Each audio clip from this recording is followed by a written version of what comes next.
I'm John Goldman. I'm a partner here at Herrick and co-chair of the sports group. Very happy to welcome you all here tonight to what is certain to be a very lively discussion about daily fantasy sports with some terrific people talking about it, and a wonderful guy leading the discussion, Matt Futterman from the Wall Street Journal, who I have the privilege of knowing a little bit and read his stuff all the time. But probably the most important thing I can tell you about Matt is that we're Facebook friends.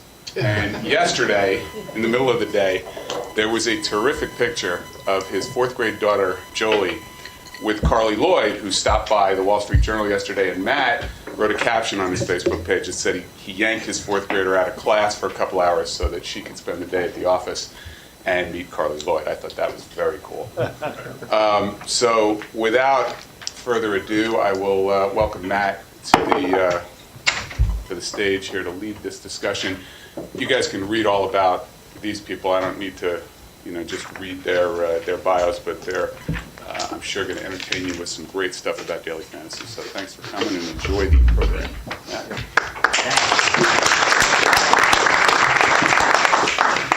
Thanks for being here. I should add to John's little story that there are not a lot of advantages to having a father as a sports writer, because those of you who probably decided not to become sports writers did so because you were well aware of the salaries involved in the business. So the occasional being pulled out of school to meet someone you look up to and see on TV is, I think, about as good as it gets. That was the driving motivation. Thanks for coming here. We have a really interesting panel here. I'm going to take a moment to introduce them. I did not fact check their bios. I usually do. So if there were any whoppers in here, I do not take responsibility for them. Sports is kind of one of those businesses where you have to do a lot of fact checking occasionally. Anyway, but we do have Don Cornwell here, who is a partner in the advisory group at PJT Partners. Don was with Morgan Stanley for a long time, global head of sports banking. Mergers and acquisitions are his specialty. 2010. Since 2010, Don has worked on most of the more complicated and consequential sports transactions, as well as more sports assignments, exceeding $500 million in size than any other investment banker. Did you fact check that? We're sure of that? That's one of those. That's pretty sure. All right. What? I don't know. It's on the bio here, and that's one of those. That's one of those that it's a big world out there. So, but you get the idea. Don has done a few deals in his time. Dan Etna, who is on the other end. Dan has been described to me as a lawyer's lawyer. You probably all know him somewhat that way as well. Dan focuses his corporate practice on M&A, corporate finance transactions, commercial contracts, and the general representation of clients on a wide range of concerns. Major League Soccer's New York City Football Club formation, Tampa Bay Lightning on arena naming rights to name a few, Legends Hospitality. He does his occasional TV turns. Big star there, Bloomberg TV, Fox 5 News. So, the esteemed Dan Etna. Erwin Kirshner. You forgot the Heisman Trophy, but and we'll the get that Heisman Trophy winner. Right. I didn't want to make Erwin feel bad. Erwin Kirshner, chairman of Herrick's executive committee, member of the firm's corporate division. Erwin runs the place as far as I can tell. Represents the New York Yankees, the Yes Network, Sportsnet New York, Legends Hospitality, and basically anyone who wants to do something important in sports, call Erwin. That's what I've been told. Which one here does not go with the others? I'm a little disappointed in Joey. I was promised he'd be wearing a hoodie. Sorry about that. He has dug into his bar mitzvah wardrobe, pulled out the blazer for tonight, because Joey is the co-founder and CEO of DraftPot, a daily fantasy platform that has quickly become a prominent competitor in a multi-billion-dollar industry. Joey launched a prototype of DraftPot with two of his classmates at Columbia University in January 2015. DraftPot has since raised $2.2 million, grown to over 20,000 users, processed over 560,000 paid entries, and paid out over $5 million to its players. Joey was studying history and business management at Columbia, before disappointing his parents to no end by taking time off from school to work on DraftBot full time. I'm sure if things turn out as they did for Bill Gates and Mark Zuckerberg, they won't be disappointed for long. Anyway, thank you very much for being here tonight. I think what we should start off with is a few questions, which is, this is a big crowd here, and I think you're all here for a reason. So, show of hands, how many people occasionally place a friendly wager on a sporting event? That's good, very honest. And I didn't even mention that there's no law enforcement here tonight as far as I know. Okay. How many people here fill out an NCAA bracket in March? Okay, just about everybody. How many of you have played daily fantasy? Getting there. Okay. How many people follow their fantasy teams more closely than the teams they actually like? Be honest. Come on. All right, there we go. How about your daily fantasy competition? How closely do people who play daily fantasy, do you follow those teams more closely than your league-wide fantasy teams or not? Yes or no? Yes, okay. That's where it gets. How many people regularly win money at the racetrack? There you go. How about a blackjack or a poker table? Everybody regularly win money? Okay. Occasionally there, but a lot fewer hands than go up for daily fantasy. And how many people enjoy sports more when they have little action on the competition? And that's, I guess, why we're here tonight. Okay. A little information we discussed. We did some research here tonight, and if I can get this thing to work, I will read it to you. Seems to have slowed a little bit, but anyway, the important information. Okay, Herrick Sports Law Group, they polled 1,081 daily fantasy sports players across the U.S., and here's what they had to say. Do you consider playing daily fantasy a sport of game of sports, a game of skill? 68% said yes, 32% said no. My guess is that 32% of the people who lost. or I guess it would be 100% of the 32% lost at times, so it wasn't their fault. Since you started playing daily fantasy, has your total consumption of sports content increased? And I think the really interesting note here is all these people who say it has increased. 22% significantly increased, 33% slightly increased, and the significantly decreased, I think those are among the 32% of the people who lost. Anyway, obviously this is something that people are really interested in these days. It's in the news, it's in the courts. I'd like to start with Erwin. How do you assess this current controversy over daily fantasy, and how is this going to end up? There's billions of dollars at stake in fantasy sports. And the short answer to your question, and I'll elaborate a little bit, but I look at it that this is going to be taxed and regulated. Fantasy sports, daily fantasy sports are, it's a state-by-state issue. Yes, there's been certain federal regulation. Most recently in 2006, the federal government adopted a statute and made fantasy sports legal, not daily fantasy sports. I'm not saying it's illegal, but there are many, many stakeholders involved in fantasy sports, in more than just the obvious. I mean, the leagues have a vested stake, not only ownership, but a vested stake in the success of fantasy sports. Obviously, there's TV, millions, tens of millions, hundreds of millions of dollars involved in advertising revenue. Radio, it's the same. The players, I mean, it's not quite as obvious, but the players have a vested stake in the success of fantasy sports because it promotes their legacy, it promotes interest in their careers, it promotes a whole slew of ancillary revenue streams that could inure to the benefit of the players. Banks are behind the scenes in processing fees, financial transactions. There's millions of financial transactions that are involved in fantasy sports, both daily fantasy and in league fantasy. The financial processors, the credit card companies, governments. I mean, governments that tax this activity also have a vested stake in it. So again, while it's a state-by-state analysis, and you're asking me where it's going to wind up, my prediction is that it will be ultimately taxed and ultimately regulated. The regulation is ripe for federal regulation because it certainly involves interstate commerce, and it is ripe for federal regulation. So it's a vast industry. It's somewhat unregulated today, and I think that in the future, I think and predict that it will be permitted activity and taxed. You talk about all those stakeholders.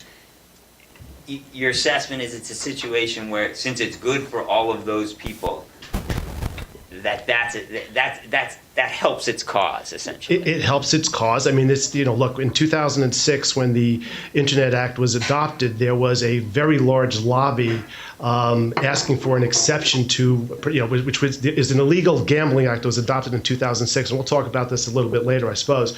But there was a very big lobby permitting fantasy sports as defined at the time. It wasn't daily fantasy, but fantasy sports at the time was actually permitted by the federal government as an exception to wagering. So the answer is yes, it's a very strong lobbying out there, and there's billions of dollars at stake, and it would be somewhat interesting, if not foolhardy, to declare fantasy sports illegal in whole cloth.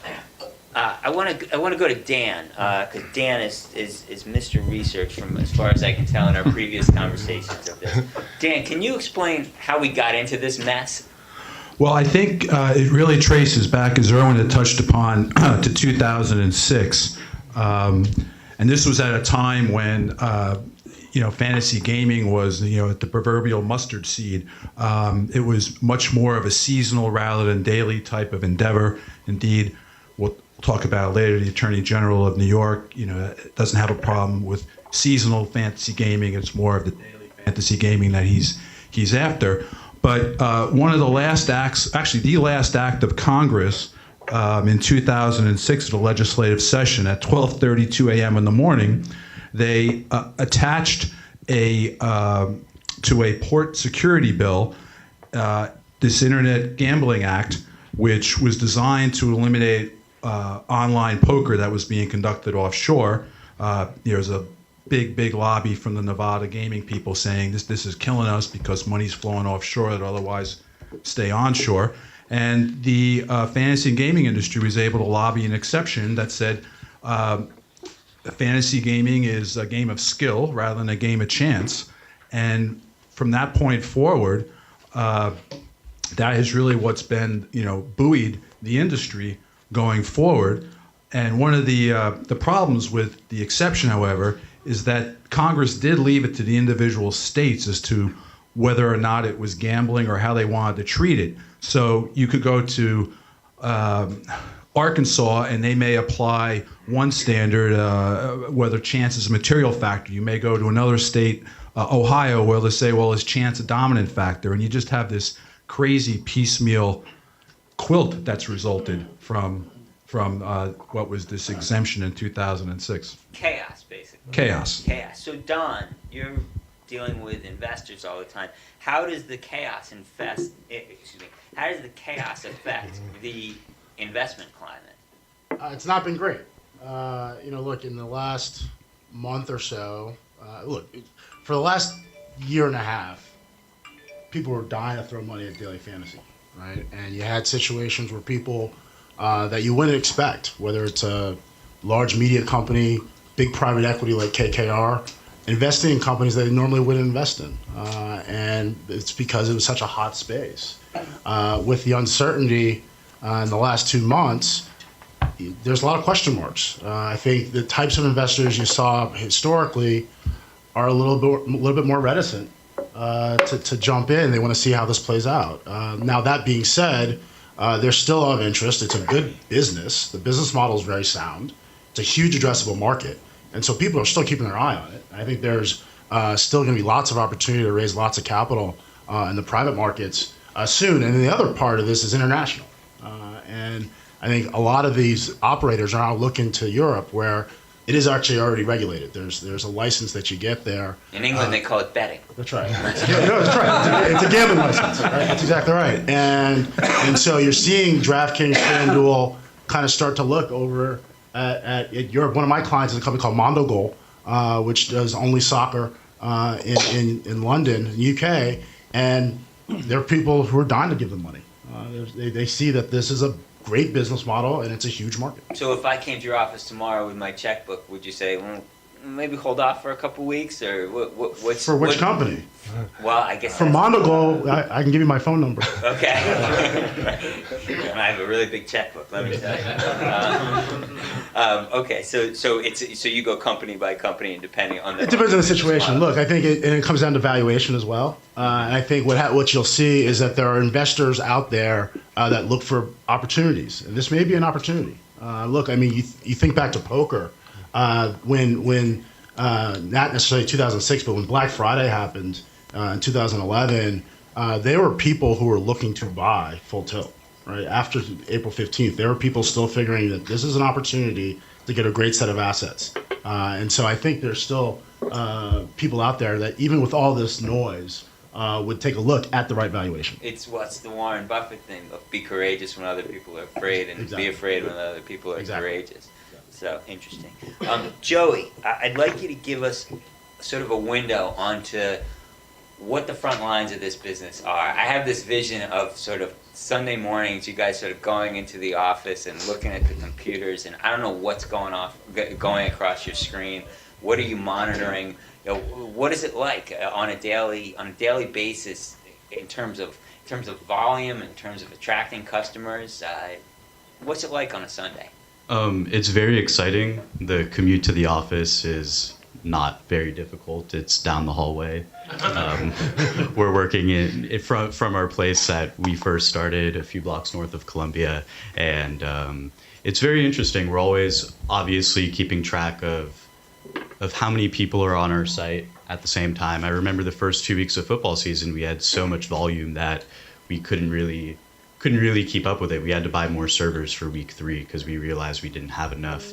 But it's very exciting. I mean, like you mentioned, we pushed out a prototype in January, and we were full-time students at the time, and now we're taking in $1.5 million or so in entry fees every month. So the business is great. Really, the primary challenge is obviously sort of the regulatory uncertainty that everybody is discussing right now. But we envision this, and obviously we're coming from a somewhat biased position, but as somebody who's closely watching what's happening, we feel like this is a short-term hiccup. There is a need for regulation in this space. There's common sense consumer protections that should be enforced, like segregating player funds and ensuring that your employees aren't using ownership data to win money on other sites rather. So things like that sort of caused all of this storm to come to the public eye. They need to be addressed, and we're ready to comply with whatever the authorities determine to do. We just want to be able to provide this game to millions of people who really enjoy fantasy sports as a way to enhance their consumption of the games they love. I started DraftPod as somebody who, since I was 10, I've been playing season-long fantasy, splitting a team with my dad because we had a great time watching the games and having a fantasy team where we had players participating in the contest. So we see this as a short-term hiccup. We're just excited for the uncertainty to pass so we can move forward. How did people find you originally, your game versus the other games? And certainly, obviously, you say you say it now, and everyone says FanDuel and DraftKings because they're so completely sick of the ads. Yeah. But how do I end up in your game earlier in the year rather than theirs? So we had no money when we started, so I just posted a thread on Reddit to just ask people to test it. It was very targeted. There's a daily fantasy subreddit. And then within a few minutes, somebody actually private messaged me asking how they could invest in our company. They ended up putting in like 20K. I'm like, wow, this is cool. Like, I've never seen this type of money. John, you spend money that liberally. Yeah, the investor's not in this It room. was me, but it wasn't. So it was really interesting. We could pay for the API calls for like a few months, so that was cool. And I just started reaching out to people in my very limited personal network, got them excited about the opportunity, and just realized that, I mean, we were very cognizant of the fact that if we were going to be competitive in the space, we were going to have to raise a little bit of money to get started. My co-founders are great developers, so we have a very low burn on product development, meaning whatever we raised would go towards acquisition. So we just had to be very smart about how we would spend those acquisition dollars. And we've partnered with really good digital affiliates who are bringing us a lot of business for very low customer acquisition costs relative to the lifetime value that we're projecting them to bring to us. And we're just going to continue doing what we're doing because we're seeing such good growth on such a relatively small budget in a short period of time. Now, I want to ask, especially Don and Erwin and Dan, who deal closely with the leagues on a regular basis, given their drive to increase television ratings and increase viewership in a splintering market where, you know, fewer people or more people are watching, they just have so many different choices. Don, do you think the leagues have any choice but to try and support this industry, given how much they see their ratings go up, or at least the consumption goes up when someone starts playing this? I think there's support and there's support. I think prior to the activities in the last 2 months, they were very supportive because it did help ratings. I think when it comes down to legal proceedings, I think the story's a little bit different. I don't know that, and I don't have an answer for this. I don't know whether the leagues are going to put their necks out on this topic. They've got a lot of things they're dealing with. The NFL is an example. They're dealing with concussions and all sorts of different issues. So, I think they'll be supportive, but I don't think they're going to, go to the wall for them. Erwin, what do you think?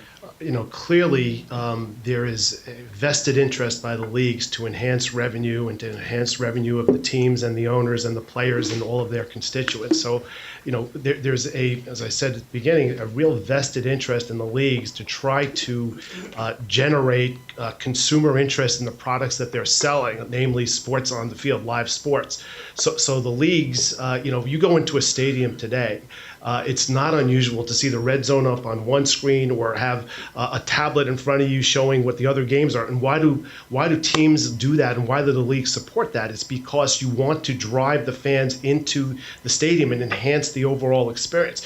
Daily fantasy and fantasy enhances the overall experience, it as well as generate millions of dollars of revenue. So the leagues, from my vantage, have to be supportive of this because there's a real, you will lose the younger generation in particular, but also the older, but you will lose the younger unless you can entice them to come into your stadium and see what's going on. And fantasy does just that. So there is a real interest in the leagues to try to continue to drive that revenue.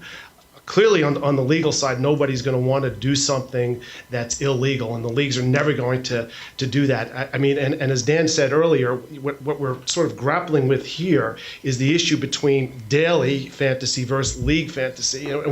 Season-long fantasy. Season-long fantasy there's never going to be an issue with that, at least in my opinion, except for certain states. But New York in particular is never going to be an issue, season-long fantasy. It just comes down to where's that fine line between gambling and games of chance versus games of skill, which we can talk about a little bit later. But as far as the leagues are concerned, there's definitely an interest for them in continuing what's going on today and to actively pursue it. Dan, he mentioned the fine line. Where is the fine line, Dan? Well, I think just to build upon what they both said is that the NFL in particular has realized that over in the recent past, that one of their key demographics, the millennial, unmarried type of person who likes to go to the game, tailgate, attend the game, et cetera, was gravitating away from the game itself because they couldn't follow their fantasy team. My kids are almost 23, and Sundays in my house, they got some tablet in front of them, checking what's going on, and you hear these muffled curses or cheers because somebody either fumbled or threw an interception or somebody scored a touchdown. But clearly, fantasy gaming is such a complementary element of the game itself. And as Erwin mentioned, you go to certain stadiums, they have scoreboards dedicated to the red zone. I mean, think about that. You're watching, let's say, the Jets play the Patriots, and they've got a scoreboard that's showing the Bengals Browns game, and then they're whipping around to show the Texans Cowboys game because somebody's about to score. So it's really just morphed into like a must-have part of the football game experience. Now, there's an obvious incentive, we all know, for the media companies to be excited about this. I mean, the advertising, as we mentioned before, has been sort of off the charts. And they have invested, pretty enthusiastically in this. And in return, a lot of them have gotten a lot of commercial time. That, to me, when I started reading about it and started learning about it, that sounded a lot like some of the deals we heard about during the tech bubble. About 15 years ago. And I'm curious, I mean, Don, did you have that same sense? This was around, these were what we used to call round trips all over again? Well, the ESPN deal for sure originally was that. I mean, they eventually pulled out from the equity investment, but no, there's no question that media companies saw this as an opportunity to bolster their revenue. And they were getting smart investors to invest in these companies, private equity guys, and that money was round tripping. Or not even round tripping, it was going directly to the broadcasters. So they've been the real winner. Those are the 1.7% of the people who win daily fantasy. Those are the guys who win.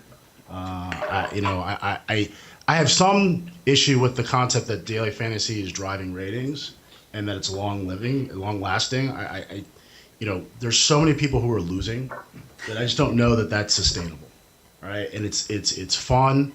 People do it now, but I just wonder if you never win, how many weeks in a row do you continue to play?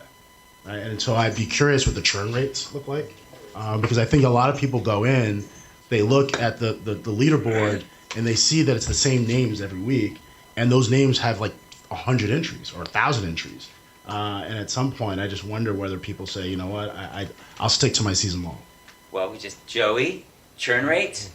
What can you tell us about churn rates? So the reason why we developed DraftPot the way we did, and our primary differentiator being that we have a no salary cap format on the lineup selection process. What this does is it provides an environment in which casual fans perceive to have a better chance of winning, and in reality actually do have a better chance of winning. Nevertheless, our assumption was high volume players would still play on our platform rather, because they will play wherever the casual fans are playing because they'll think that they'll have an advantage regardless. So that's why we developed DraftPot the way we did, and this is undoubtedly a game of skill, and why we're not worried about the long-term legalities. So it needs to remain a game of skill, and only the top players will consistently win. But with that said, there's certainly room for a better distribution of profitability among casual players. 1.3% of people winning 91% of the money on FanDuel or DraftKings, whichever one was the subject of the McKinsey report, is just absurd. So we see much better distributions of profitability on DraftPot, and it's really fueling a lot of our growth. I mean, our numbers are a lot better than, I guess, many companies that have raised a couple of $1 million and only been around for a few months, and we feel like it's because of our product. So we feel like we can retain users if more of them are winning. And then also the other really important assumption that we're making is that people will continue to play on DraftPot and presumably other daily fantasy products because they're not in it to win money. They're in it because it fundamentally enhances the way they consume sports. I remember before I started DraftPot, I was a player. I put down about $50 every week. I wasn't expecting to win money. I was doing it because I am a Dolphins fan and I wanted to put Ryan Tannehill in my lineup. And if he happened to have a good game, maybe I could win $1 million. If he didn't have a good game, it didn't matter. I lost $50 and I had a good time watching the Dolphins play. So that's really the assumption that we're operating under, and you'd be surprised. It's a pretty sticky product. Right, and I guess that is the surprising thing, because if you go to a casino, what brings you back? They have things like, they're serving you drinks while you're gambling. There's other things that keep you playing. Is there anything? What else you think? What keeps you playing as a daily fantasy site is just enhancing your enjoyment of it. Yeah, that's the primary enough. thing. Yeah, I mean it. I think it's more than enough. It's really enhancing the consumption of sports is a very big deal, and that's what these daily fantasy sites do, and that's why we place such an emphasis on our product, because the better the product is, the better the tracking experience, the better your enhancement of the sport becomes. But also there are concerns about the distribution of profitability. It's not acceptable for only 1% of players to win 90% of the money, which is why we're coming in with a no salary cap format to sort of even out the distribution of profitability. So I think those two things combined will allow us at DraftPot to be successful over the long term. I think it's going to be very interesting to see what happens with FanDuel and DraftKings, because they have raised a lot of money. So at some point they're going to have to tone down the advertising. It sort of started already. So we'll see what happens when there isn't as much advertising, there isn't as much branding, and if people are coming back because they actually enjoy the product, or if they're just playing now because they can't watch a television program without being introduced to those brands. Erwin, just getting back to the advertising, did the advertising deals remind you at all of the round trips? Absolutely. I mean, you look at the recent Fox deal. Fox, I believe, invested, I think the numbers were something like $250 million or 100, I forget the precise numbers, but right back at Fox was a advertising deal of $150 million by, I think it was DraftKings. You read my story, $150 million investment, $250 back. Very well written, by the way, Matthew. Thank you. Excellent story. Good editors, very good editors in the Wall Street Journal. So it certainly does remind you of that, of the good old days of the internet. I mean, you have to really look through it. And as I said, I mean, these fantasy sports sites are major purchasers of media time, in addition to major purchases of signage at almost all sporting venues. I mean, those are big deals that they're associated with. And it's coming back through their fans and through the actual companies themselves. So it certainly is reminiscent of, if you will, the good old days. Yeah, I mean, just to get back to the Fox deal, it was $150 million in, $250 back, but then DraftKings turns around and uses that $150 million investment to value the company at, I think, about $1.5 billion. So, because Fox was getting an 11% stake in the company. Don, is that sort of fuzzy math? Well, the valuations are interesting. If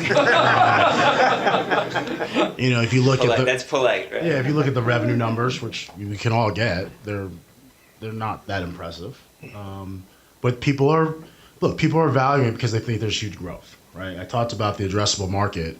People think that these companies could eventually become massive, not just daily fantasy companies, but probably also sports betting companies. I mean, I think a lot of the guys who have money in these two businesses are thinking to themselves, okay, the day that sports betting becomes legal, and I think a lot of people in this room believe that that's probably coming in the next 5 years, these two guys are well positioned to own that market, right? So they'll be entrenched in the United States. They'll have wallet information for all the people out there that are gamblers, and they'll have to compete with the guys coming from Europe, but they'll have huge brand recognition. And then we know how large that market is. And so I think that's what's driving the valuations and people getting comfortable with those valuations. I mean, there was discussion about DraftKings, FanDuel looking at the public markets. I think that would have been a stretch given what the economics actually look like. But I do think that there's more to it than just the daily fantasy story. The other thing, we talked about fuzzy math before. They also sort of gave, in their deals with the leagues, they gave warrants to the leagues and then turned around and said the leagues are our investors. Is that fuzzy vocabulary? That's fuzzy vocabulary. Yeah, I mean, that's not, and I think the leagues have been pretty clear recently about whether or not they gave cash. Right? They've said we didn't give cash. Yeah, they made it pretty clear. They made it very clear to those people who were writing about it that yeah, this was not cash. But I understand at the same time how they, if you were DraftKings or FanDuel and you're saying, whoa, but they paid us, we paid less for the sponsorship deals, so there is sort of cash, but that sounds like it's. No, it's a great feather in their cap to be able to say they have the NBA or Major League Baseball as investors, and it's a huge deal. It makes it very credible. If I'm a consumer and I'm thinking about playing on this site, and I see, wow, the NBA has endorsed it, I'm more likely to be comfortable putting my money there. Right. Dan, you mentioned your 23-year-old, with their tablets in front of them. Do they go to stadiums very much? And if they go, do they bring the tablets and do what they do in stadiums? They still enjoy going to the games very much, especially the pre and post game activities, as well as the game itself. But sure, at that generation, they're always connected. They always know what's going on with their team, and as we touched upon earlier, when you're at the games now, there is a lot more recognition of putting stuff up on scoreboards that is not necessarily focused on the game on the field. So they have two ways of access, getting access to what they need. Anyone from the crowd want to ask a question at this point? I have more questions here, but yeah, in the back. What percentage of the revenue attributable to DraftKings FanDuel is the split between something other than daily fantasy? Season-long fantasy versus daily. Is daily 99% of it? I don't know the answer. Does anyone know the answer to that question? The percentage of It's 100%. 100% is daily, right? Yeah, I mean, they may have some advertising. I don't know. You mean in terms of the revenue they're taking in? Yeah, they're all daily. It's all daily. Just daily. Unless I'm mistaken, they're just daily. Basically, if Schneiderman gets his way, these guys are absolutely out of business. I don't. In New York, they have problems. Look, can I just? Erwin, you might want to. Yeah, let me just define what the legal test is in New York and some of the other states. In New York, you have what's called the material element test. And let me just back up a little bit. What is regulated is illegal gambling, or gambling is regulated. And for there to be gambling, there needs to be three elements. You need to have consideration, reward, and chance. And consideration is pretty easy to get. That's just you pay $1 or where you've given some of your time. That's a pretty easy test. The reward is obviously pretty easy also because you win something at the end of these contests. That's the motivation for entering. Where it comes into is this concept of an illegal concept of chance. What is defined as chance? And so the states have taken different views of what chance is. In New York, it's the material element test. So what that chance is defined under New York law is there just needs to be a material element of chance in the contest for it to be deemed illegal gambling. In most states, you have what's called the predominant purpose test, where it has to be at least 51% skill.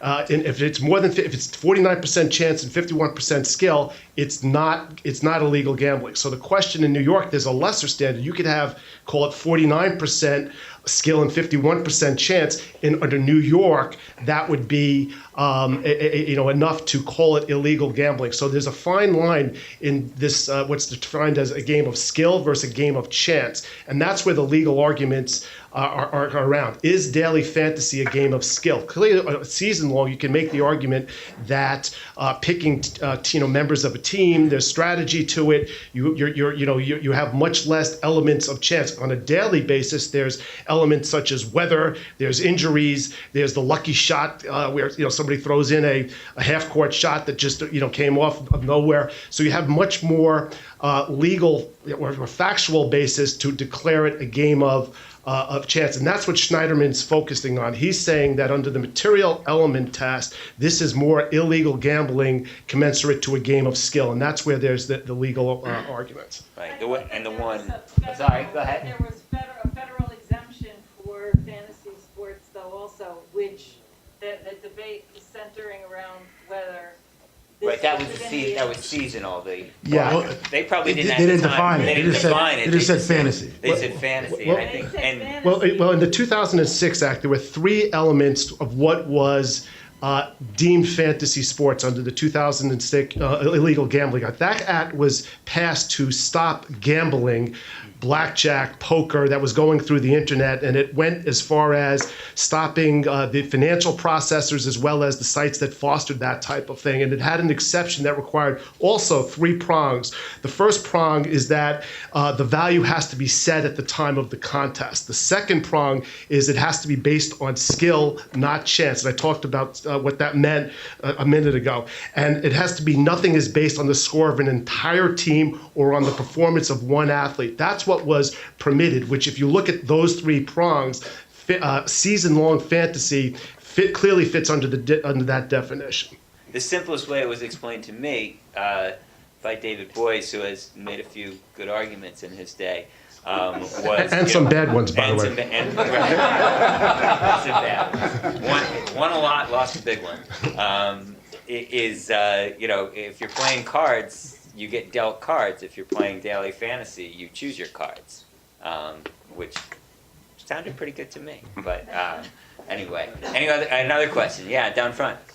I'd be interested to know your thoughts on the twin pieces of legislation that are before the New York State Legislature now, in addition to what you think we're looking at in terms of a timeline, both on the legislation and on what's bound to be a decision that comes in the next week or so from the state Supreme Court, and then 2 appeals after that, pretty much no matter who wins. Well, I think when I started my remarks, I told you where I thought this was going to wind up. I think this is going to wind up taxed, and I think it's going to be regulated. I think there are way too many important constituencies that want to see this be a viable business. And as long as it's regulated and the state is making their fair share of the pot, much like pari-mutuel wagering in sports, in horse racing, I think that's where that's ultimately going to wind. As to the specific bills, they're really in what I'll call preliminary stages, and there's going to be a lot more negotiation throughout the different precincts in New York. So I think that's yet to be seen, and I think that's going to take several months, if not a year or more, till that finds its way through. You feel that will, because if that goes through, either of those bills, that's the end of Attorney General Schneiderman's suit. That's right. Does it seem, obviously you can't tell the future, but does it seem likely to you that legislation... Erwin actually can tell. Well, I do have a crystal ball, by the way. In that case, I'd love a card or something. We could play DraftKings together, maybe. Yeah. What your thoughts are on as far as the legislation possibly beating the end of the... I think that's unlikely. I think the judge, I thought the judge was going to come out yesterday based on what I was hearing and reading and seeing all the pronouncements. The judge is going to be out way before this legislation is going to be passed. I don't think there's any likelihood of this legislation passing before this thing goes at least to the appeal stage. Right, but going on, because it'll be whoever wins, it'll be appealed. Correct. Oh, no question. And there's the likelihood that you'll have a statutory regime put in place depending on how it all goes through the assembly and so forth. Anyone over here? Question? Yeah, over here. So Don mentioned before about going to Europe and how that involves getting a gambling license. Can you speak up a little bit so the people behind you can hear? So they said, if they go to Europe, they need to get gambling licenses to operate. Wouldn't that justify that it is indeed gambling, even though they're like avoiding that word? They're avoiding that word like the plague over here. So I don't how. DraftKings is licensed in the UK. So they have an actual gambling. They have a gambling license, yes. And then it's... I won't say what that means, but they do have a gaming license. Right. And, yeah. I mean, there's sports books all around the world. I mean, it's not just in the UK. I mean, you go over to Central America, South America. There are active sports books today that you could access through the internet.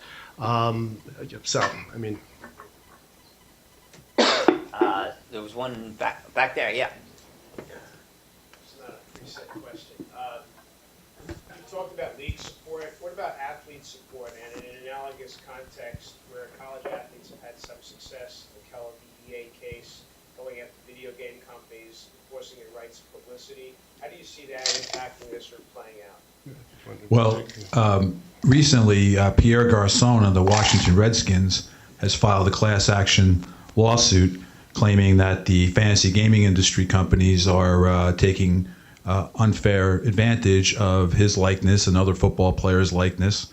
They've basically just taken a page out of the college lawsuits that were the two college lawsuits. There were the two quarterbacks, the kid from Arizona State and Ryan Hart from Rutgers, who were the named plaintiffs, where they were successful in suing Electronic Arts for unfair use of their likeness, and were able to recover damage awards. So I think that's just another bump on the road that you may be encountering.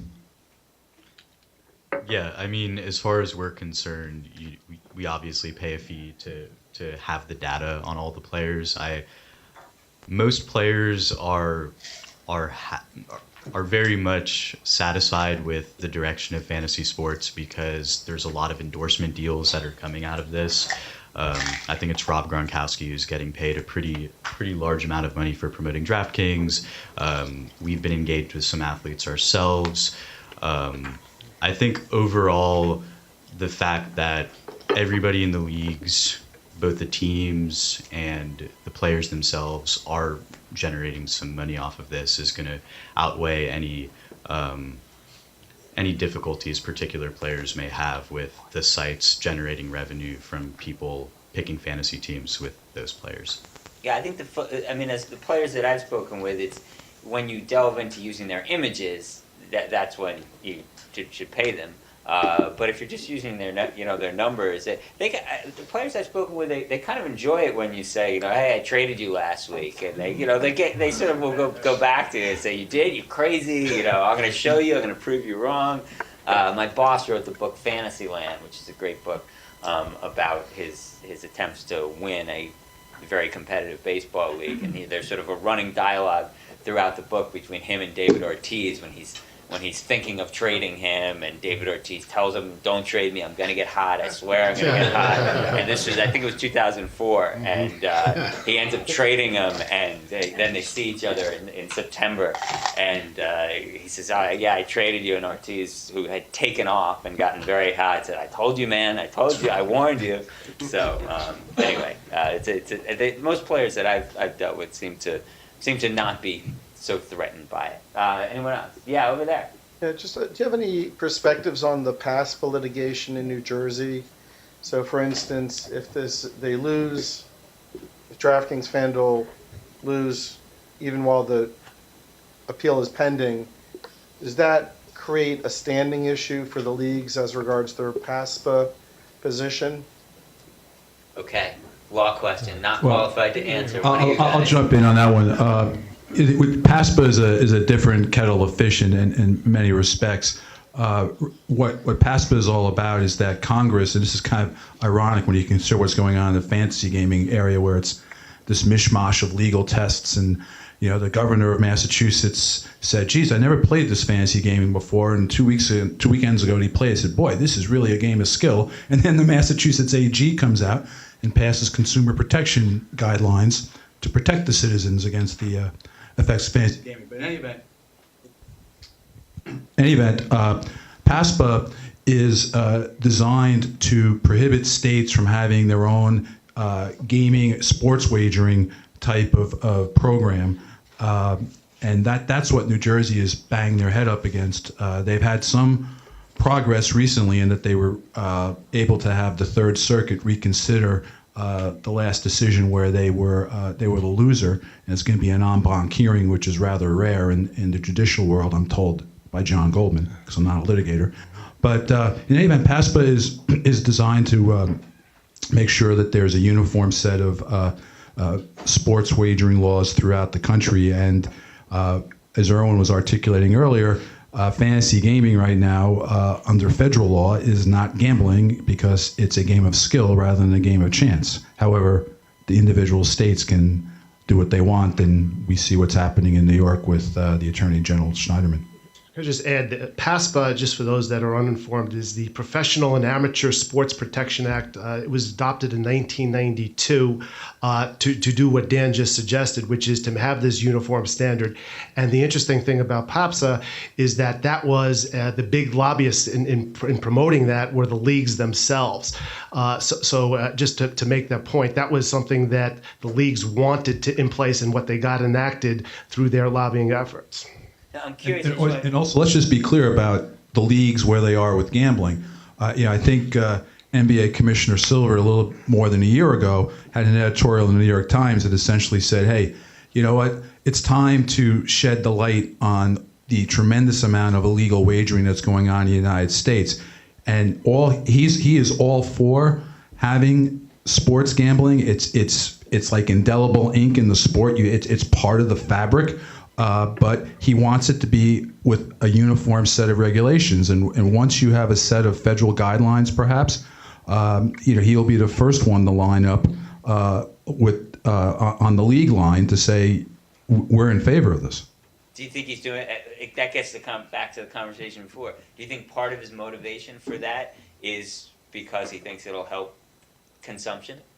Oh, absolutely. And I think Don had mentioned it earlier that it could be many people are of the view that perhaps while you have the leagues and the Robert Krafts and the Jerry Joneses of the world invested in these fantasy gaming sites, is that this would be a logical progression once sports wagering is part of the legal landscape. And I think it's just a matter of time. There's just too much money, and there's a lot of tax revenue and regulatory licensing fees that can be generated. And you look at Nevada, the benefits, the tax benefits that the residents get from the gaming industry can't be ignored. Don, you deal with owners all the time.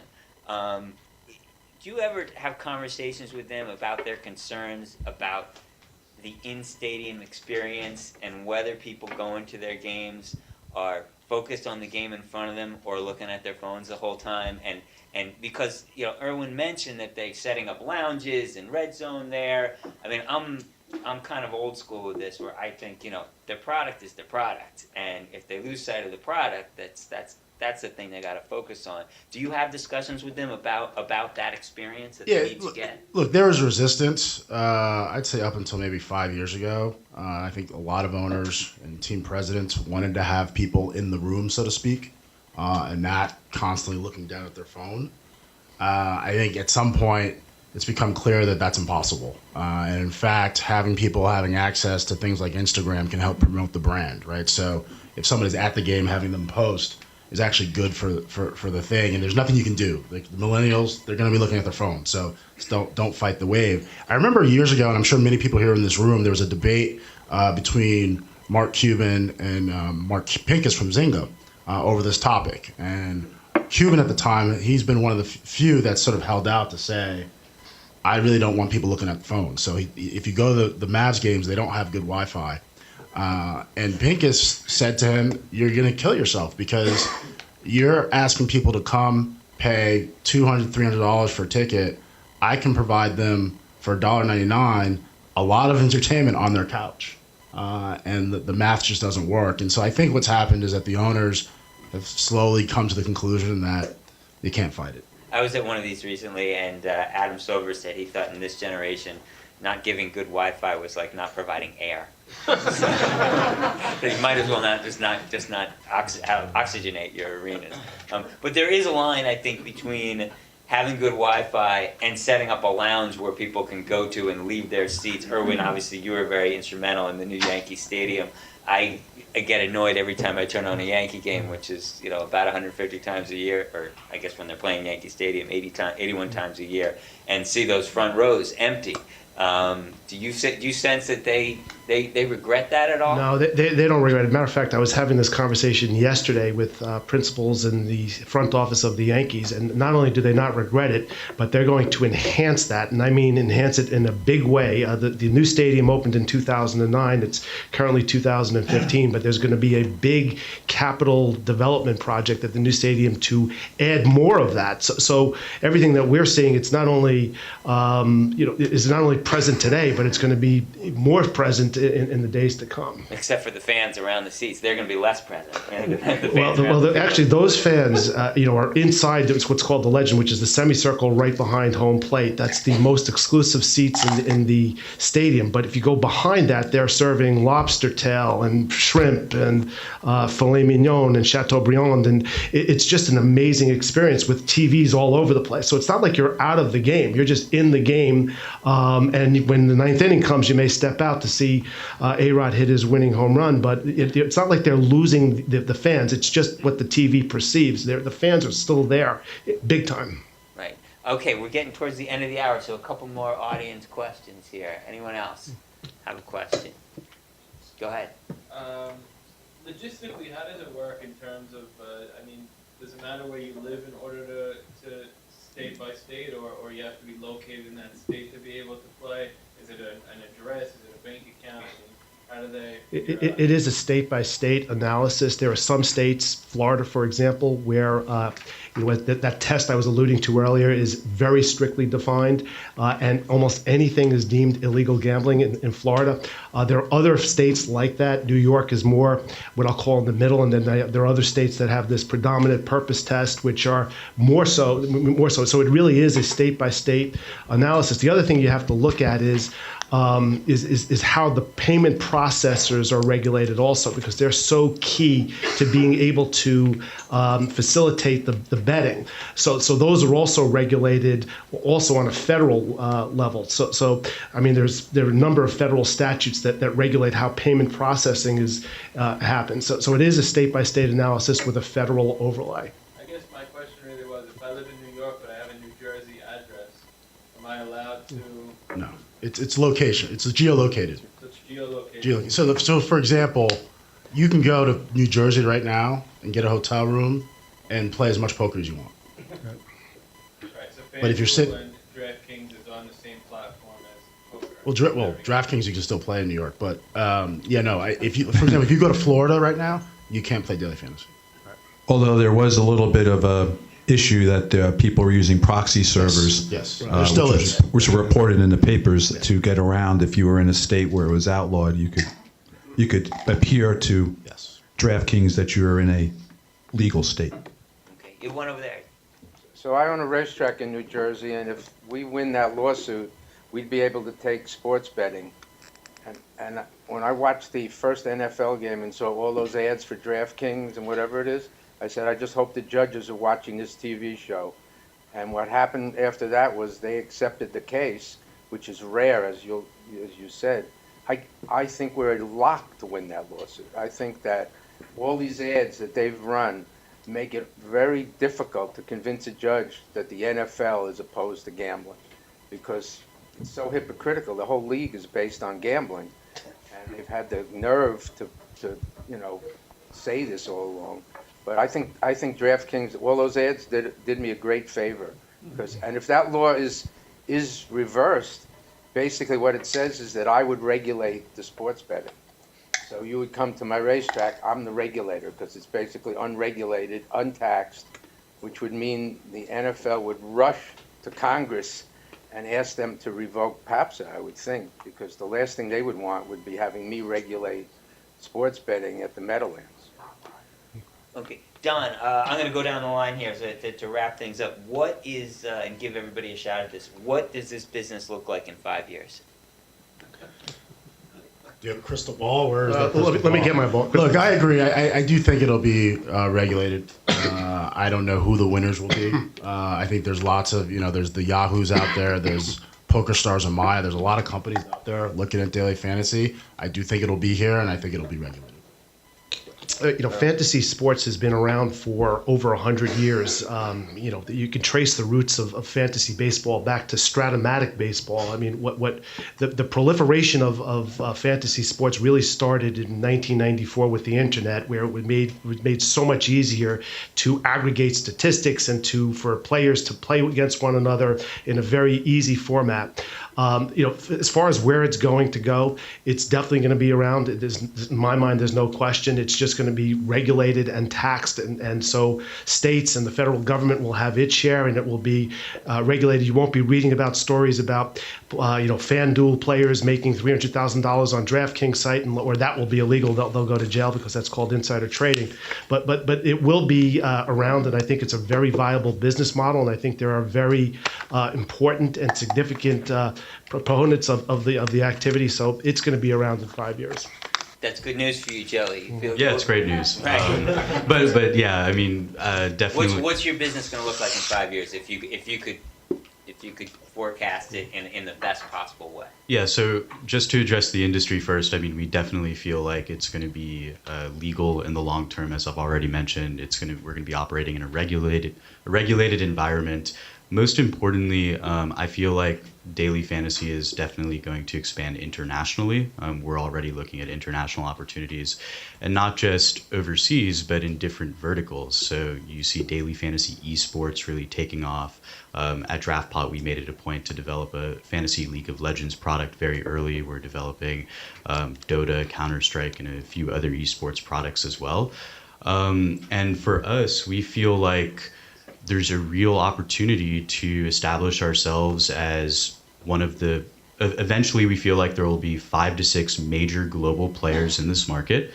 If we feel like number 3 could certainly be a $1 billion company, and we feel like we can get there, considering how quickly we've grown during such a limited amount of time with relatively smaller resources. But 5 through 6 in this industry could all presumably be 9-figure to $1 billion companies. Dan? Well, I think the fantasy gaming sites that don't have a salary cap will end up prevailing and dominating the market. I think it's important to realize that right now, this is a very turbulent time. There's a lot of underlying currents out there. This is a topic that has drawn a tremendous amount of public attention, and politicians are gravitating towards the spotlight. Why is Attorney General Schneiderman coming down so hard on an industry that I think in Don's parlance you would refer to as a unicorn, a startup that now has over $1 billion valuation? I don't know.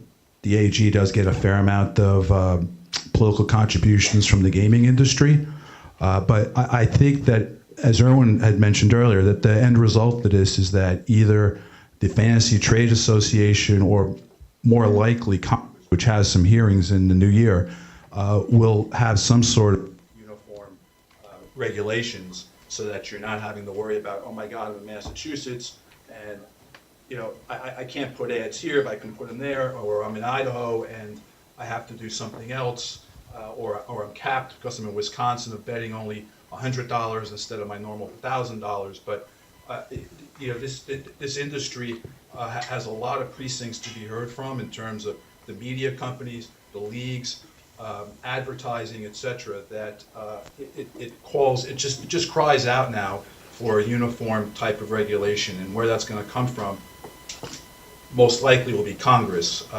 if you're not too pessimistic about things not getting done in Congress these days. Okay. All right. Thank you very much. This has been a great panel. Thank you all for being here tonight, and let's give these guys a round.